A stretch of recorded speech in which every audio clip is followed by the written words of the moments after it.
हरे कृष्ण। श्रीमद् भगवद गीता द्वितीय अध्याय 31 नंबर श्लोक।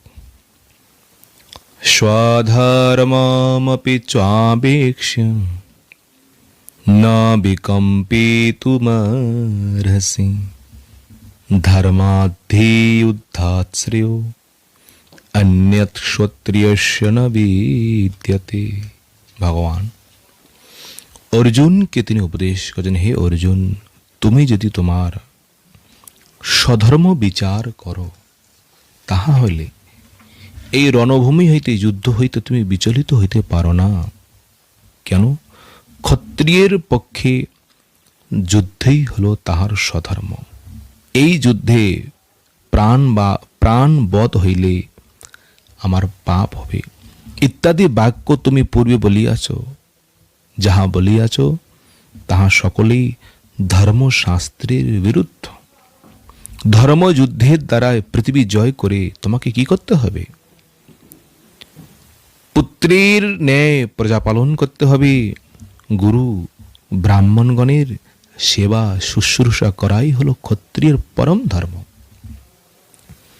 পরাশর ঋষি তিনি বলেছেন, ক্ষত্রিয়গণের কিরকম হওয়া প্রয়োজন? শাস্ত্র পানি দণ্ড পানি হয়ে প্রজাগণকে রক্ষা করবেন। মনু মহারাজ তিনিও বলেছেন, যদি কখনো সম উত্তম মধ্যম ব্যক্তির দ্বারাই যুদ্ধের মধ্যে তুমি আমন্ত্রিত হও, নিমন্ত্রিত হও, তোমাকে স্বধর্ম বিচার করে ক্ষত্রিয় ধর্ম স্মরণ করে তোমাকে যুদ্ধ করাই তোমার শ্রেয়।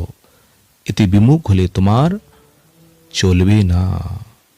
ভগবান এইভাবে তিনি অর্জুনকে উপদেশ করছেন, মন দিয়ে শোনো।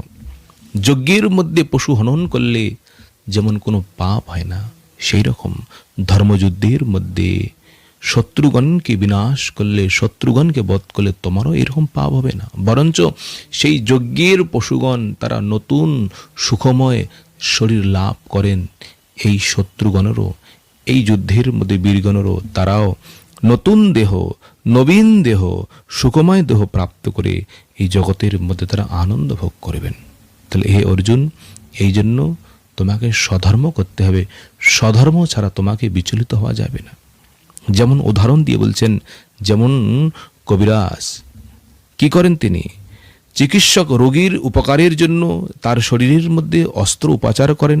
এর দ্বারাই রোগীর আপাতত দুঃখ হইল পরিণামে সুখী হয়ে যায়। এইরকম ধর্মযুদ্ধটা এইরকম। এই জন্য তোমাকে ধর্মযুদ্ধই করা শ্রেয়। হরে কৃষ্ণ কৃষ্ণ কৃষ্ণ হরে হরে, হরে রাম রাম রাম।